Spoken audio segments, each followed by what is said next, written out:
조갑제TV 시청자 여러분 안녕하십니까. 2022년 2월 16일 오후 4시입니다. 원래 예측대로라면은 오늘 러시아가 우크라이나를 침공해야 맞습니다. 미국 쪽에서는 수요일이 D-Day다 이렇게 며칠 전부터 소문을 퍼뜨렸습니다. 물론 익명의 소스를 인용한다는 식으로 언론이 그렇게 전했습니다. 그런데 어제를 기점으로 해가지고 분위기가 조금 바뀌고 있습니다. 푸틴이 어제 독일 총리와 만나고 나서 1시간 동안 기자회견을 했습니다.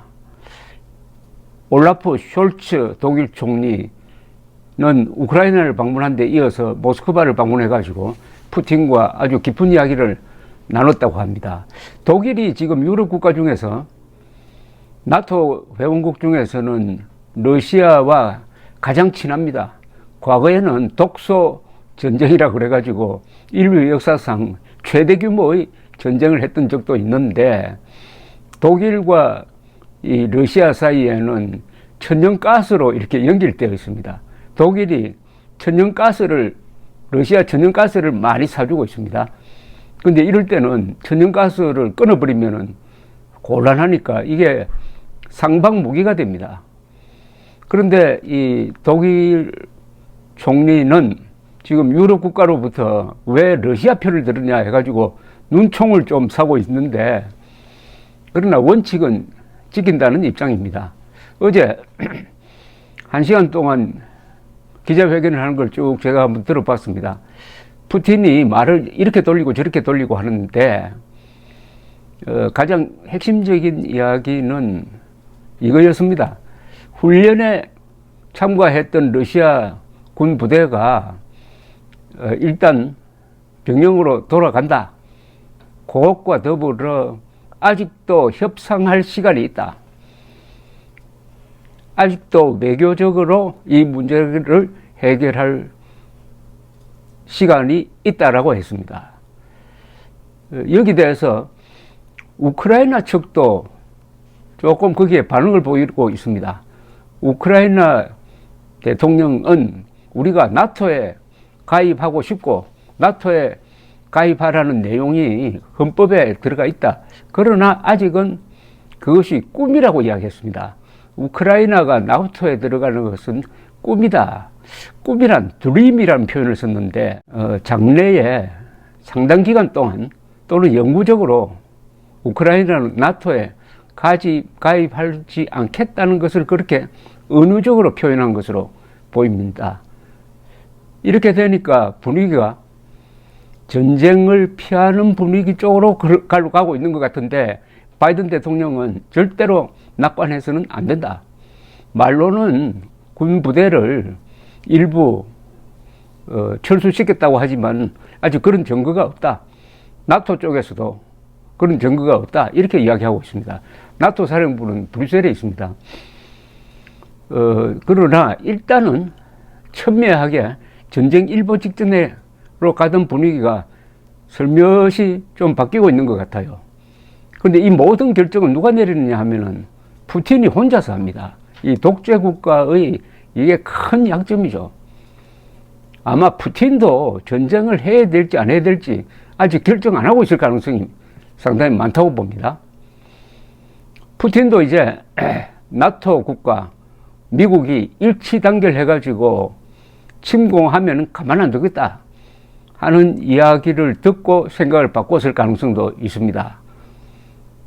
아시다시피 우크라이나는 세계에서 핵무기를 3번째로 많이 가지고 있었습니다. 소련, 미국 다음에. 그러다가 소련이 무너진 다음에 미국이 설득을 했습니다. 그래서 핵을 포기를 했어요. 핵 포기하는 대신에 미국, 영국, 러시아가 우크라이나의 안전을 보장한다는 약속을 했습니다. 그게 부다페스트 약속입니다. 협정인데 그게 1994년입니다. 그게 완전히 휴지 조각이 되어버렸습니다. 그걸 믿고 우크라이나는 나토 가입을 서두르지 않았습니다. 그런데 뒤늦게 나토에 가입하려고 하니까 푸틴이 딱 견제를 하고 나왔습니다. 나토 가입하면은 침공한다. 요게 이제 핵심인데, 우크라이나의 나토 가입 여부입니다. 그렇다고 미국이나 나토에서 앞으로 우크라이나는 나토에 받아들이지 않겠다. 그건 절대 할 수가 없습니다. 그건 나토는 문이 열려 있습니다. 그러나 나토는 원칙대로 지키더라도 우크라이나가 한 발 물러나는 쪽으로, 거기에 상응해가지고 러시아가 지금 집중 배치한 군사력을 일부 철퇴시키는 쪽으로 요렇게 매듭이 지어질 수 있을지, 아니면 그걸 기회로 해가지고 앞으로 안보 대화를 더 한번 해보자 하는 식으로 해서 이 안보의 틀을 하나 만드는 것. 그런데 이게 좀 어려운 게, 그러면 푸틴이 지금 도발도 하지 않는 우크라이나 힘이 없어요. 우크라이나가 뭐 러시아로 간첩을 보냅니까? 게릴라 부대를 보냅니까? 테러리스트를 보냅니까? 가만히 있는 힘이 없는 유순한 우크라이나를 이렇게 적대시하는 이유가 과연 푸틴이 말하는 바 안보 위협이냐? 안보 위협 아니잖아요. 또 나토는 이게 방어 동맹입니다. 쳐들어갈 때는 나토의 동맹이 작동할 수가 없어요. 침략을 받았을 때 나토 국가의 어느 하나가 침략을 받으면은 이것은 나토 전체에 대한 공격으로 간주해가지고 집단적으로 대응한다. 이게 나토거든요. 그러니까 나토가 러시아를 위협하니까 러시아는 완충지대인 우크라이나를 먹어야 되겠다라고 이야기하는 모양인데, 이건 완전히 거짓말입니다. 그럼 뭐냐 이게. 가장 설득력 있는 것은 우크라이나를 왜 눈의 가시처럼 생각하느냐. 그건 우크라이나가 민주주의를 하고 있기 때문입니다. 우크라이나가 민주주의를 하면서 경제를 발전시키면은 같은 슬라브족인 붙어 있는 러시아가 동요하죠. 그리고 러시아에는 아주 끈질긴 민주화 운동 세력이 있습니다. 이 사람들은 정말 용감한 사람입니다. 그런데 푸틴은 그런 정적을 하나씩 암살합니다. 암살에 독약을 풀어가지고 먹여가지고 암살에 실패하니까 그 사람을 또 감옥에 집어넣어 버립니다. 이렇게 악질적으로 지금 독재를 하고 있는 푸틴입니다. 그런데 또한 이런 면이 있어요. 독재자는 하루하루 생활이 매우 즐겁습니다. 호화방탕 생활이고 아무도 놀아라고 말하는 사람이 없고 완전히 왕 아닙니까, 왕.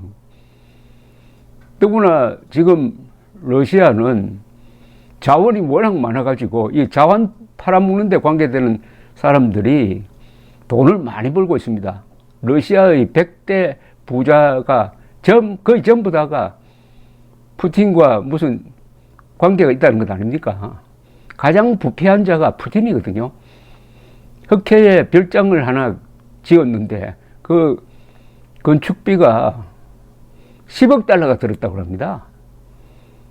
아마 북한의 김일성 3대와 푸틴, 세계에서 가장 부패한 독재자일 겁니다. 그런데 이 독재자는 공통점이 있어요. 마감 시간이 없습니다. 우선 권력의 마감 시간이 없습니다. 또 하나가 있습니다. 하루하루가 즐겁습니다. 그러니까 모험을 안 하려고 합니다. 하루하루가 행복한데 왜 모험을 합니까? 이런 점에서 스탈린이나 김일성이나 푸틴은 히틀러와는 다르다고 합니다. 히틀러는 모험을 하는 사람입니다. 히틀러는 자기가 가지고 있는 어떤 광적인 어떤 꿈을 실천하기 위해서 폴란드도 쳐들어가고 프랑스도 쳐들어가고 영국과 싸우고 있는 와중에 또 소련으로 쳐들어가고 이렇게 합니다. 그리고 유대인들을 몇백만을 죽이고, 이게 다 히틀러가 가지고 있는 광적인 모험 정신인데, 이 공산주의자들은 리얼리스트라서 힘 앞에서는 고분고분해진다는 겁니다. 힘 앞에서는. 그러나 히틀러 같은 이런 광신 집단들은 힘 앞에서도 고분고분해지지 않고 자기가 가지고 있는 어떤 이상을 펼치기 위해서 그렇게 모험을 하다가 자멸한다는 거죠. 푸틴도 아마 리얼리스트, 현실주의자가 아니냐. 그러면은 침공했을 때, 지금쯤 푸틴은 그 계산을 이제 새롭게 하고 있을 것입니다. 우크라이나를 침공해가지고 국경에서 가까운 키예프를 점령하는 것은 그건 뭐 일도 아닙니다.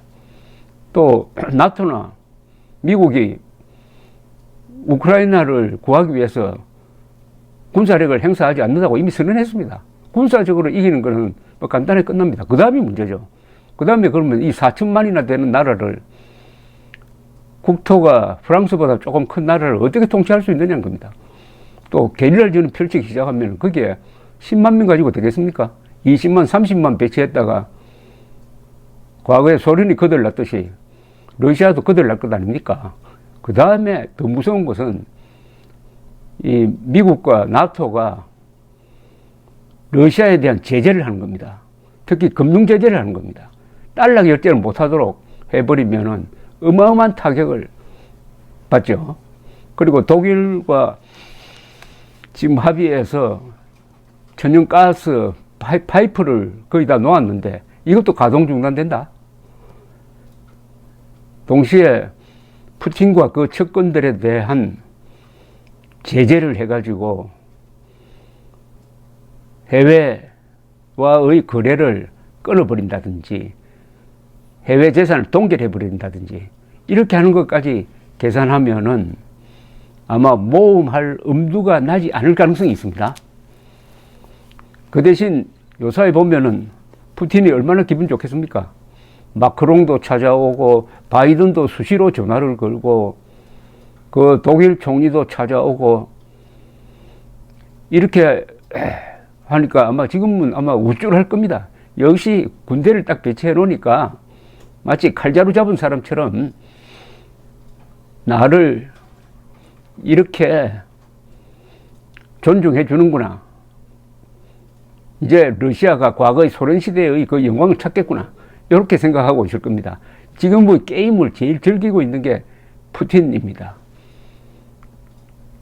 그래서 지금은 어마어마한 대가를 치러야 되는 우크라이나 침공을 결단할 것인가, 아니면 여기서 딱 멈추고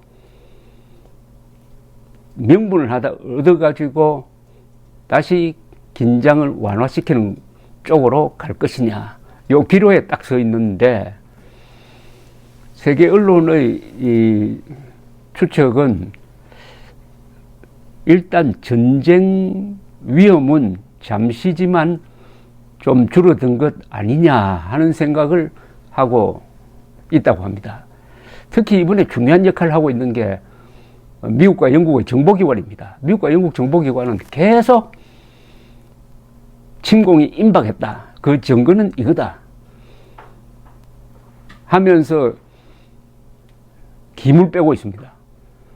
침공하고 싶어도 침공한다고 미리 소문을 막 퍼뜨리는 미국, 영국의 정보기관에 좀 말려가지고 계속 지금 러시아는 우리는 침공할 의사가 없다, 그건 외국 정보기관이 만든 거다, 낭설이다, 이렇게 이야기를 합니다. 그런데 그게 또 자신이 발목을 잡을 수가 있습니다. 계속 우리는 우크라이나에 침공할 의사가 없다 하는데 군사력 배치는 틀림없이 삼면을 포위해가지고 침공하는 걸로 되어 있어요. 또 거기에 맞춰가지고 벨라루스에서 기동훈련을 같이 하고 있고 흑해에서 해군 훈련을 하고 있으니까 객관적인 병력 배치는 침공인데, 그러려면 기습이 돼야 되는데 계속 오늘 내일 침공할지 모른다, 언제라도 침공할 수 있다, 올림픽 기간 중에도 침공할 수 있다, 이런 식으로 막 미국, 영국 정보기관이 정보를 흘리니까 좀 조심하고 있는 것 아니냐 하는 그런 생각이 듭니다. 이번 사태를 들여다보면서 한국이 배워야 될 교훈이 많습니다. 핵을 포기한 우크라이나가 동맹을 확보하지 못함으로써 저지경이 되었다면은 핵이 없는, 즉 핵 개발을 포기한 한국이 이재명 같은 사람을 대통령으로 뽑아가지고 한미 동맹까지 약화시키거나 사실상 해체시키면은 대한민국이 우크라이나 되는 거죠. 이재명을 대통령으로 뽑으면은 대한민국은 우크라이나가 된다. 이런 하나의 공식이 성립하는 것입니다. 앞으로 또 며칠 동안 여러 엇갈린 정보와 주장들이 난무할 것으로 보입니다. 확실한 것은 푸틴이 만약 우크라이나를 침공한다면 2차 세계대전 이후에 가장 심각한 침공 행위입니다.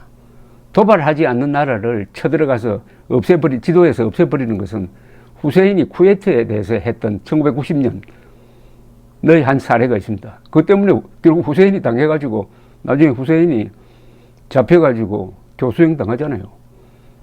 푸틴도 그런 모험을 했다가는 말로가 결코 좋지 않을 것입니다. 감사합니다.